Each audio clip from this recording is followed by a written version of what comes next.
एक common part है, सभी के साथ डिस्ट्रैक्शन होता है, पर इसको कैसे अपन अपनी लाइफ के अंदर लें, इसका बेस्ट तरीका है right work at right time. Right work at right time. भाई फेसबुक है, व्हाट्सएप है, ट्विटर है, ये हम लोग भी यूज़ करते हैं, हम लोग यूज़ करते हैं, बिल्कुल करते हैं, और भी लोग यूज़ करते हैं, पर किसका किस समय राइट टाइम है वो देखना पड़ेगा। फ्रेंडशिप होनी चाहिए, फ्रेंडशिप क्यों नहीं होनी चाहिए, फ्रेंडशिप बिल्कुल होनी चाहिए, पर अभी इस समय फ्रेंडशिप का समय सही नहीं है। अभी हमारी प्रायोरिटी क्या है, पढ़ाई है। तो सिंपली हर बात ये ध्यान रखें कि इस समय हमारी पीसीबी, फिजिक्स, केमिस्ट्री, बायोलॉजी के जो मार्क्स को इंक्रीज कर सकता है वो सारे काम हमारे लिए सही है, और जो इसके मार्क्स को डिक्रीज कर रहा है वो सारे काम इस समय सही नहीं है। Right work at right time. समय आएगा उसका भी, दोस्ती भी करेंगे, फिर आप फेसबुक भी देखेंगे, सब देखेंगे, पर जब समय आएगा सारी बात सुन। ऐसे ही जब बात चली है, पेरेंट्स की बात भी चली है, तो नीरज से बता चुके हैं कि सिंपली आपको हर जगह कुछ ना कुछ लगेगा, कन्फ्यूजन आएगा। आप कोटा में रहते हो, कोटा में अकेले रहते हो, आज़ादी है आपके पास, अकेले रहते हो कोटा में, आप कुछ भी अपना अकॉर्डिंग कुछ भी कर सकते हो, पर कुछ भी करने से पहले एक बार तो अपने खुद के पार्ट से सोचना चाहिए कि ये जो काम कर रहा हूँ ये अच्छा है कि बुरा है, सही है कि गलत है। होगा इस तरह का सोचना पड़ेगा आपको। और सिंपल सी बात है, कहीं कंफ्यूजन हो जाए, समझ में नहीं आ रहा है कि सही है गलत, समझ में नहीं आ रहा है, तो उस केस में सबसे बेस्ट तरीका है अपने पेरेंट्स के साथ शेयर करना। यदि पेरेंट्स ने उसको बोल दिया कि हाँ सही है, तो वो काम सही है, और पेरेंट्स ने बोल दिया कि वो काम सही नहीं है, तो फिर वो काम 100% गलत है। अब मैं चाहता हूं कि लास्ट में एक क्वेश्चन और पूछ लूं बच्चों से।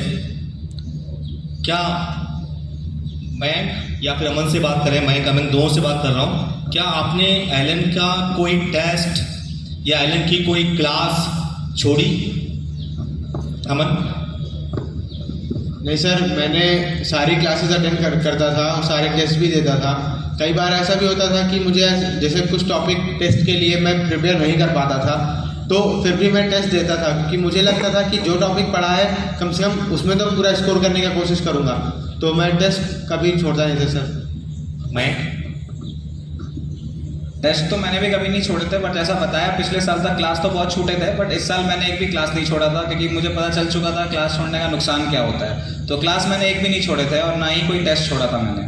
तो मयंक ने अपनी गलतियों से सीख लिया, और मयंक ने भी जब इस साल की बात कर रहे हैं, इस साल कोई क्लास नहीं छोड़ी, कोई एलन का टेस्ट नहीं छोड़ा। हाँ, हो सकता है एलन के टेस्ट के अंदर आपकी प्रिपरेशन थोड़ी कम ज़्यादा हो सकती है, पर तब भी हमें हर कंडीशन में हमें हर एलन का टेस्ट देना चाहिए।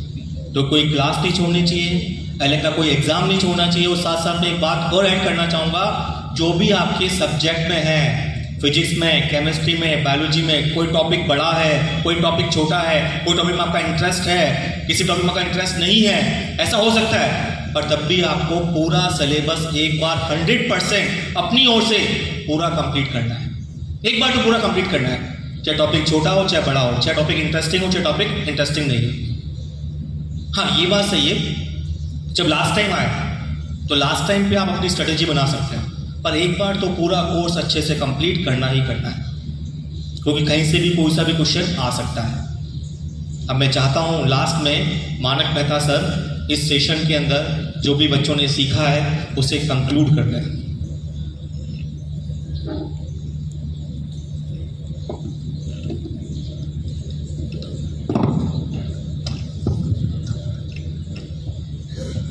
सबसे पहले तो इस शानदार सेशन के लिए इन सभी विद्यार्थियों को और कोर टीम को मैं हार्दिक धन्यवाद ज्ञापित करता हूँ।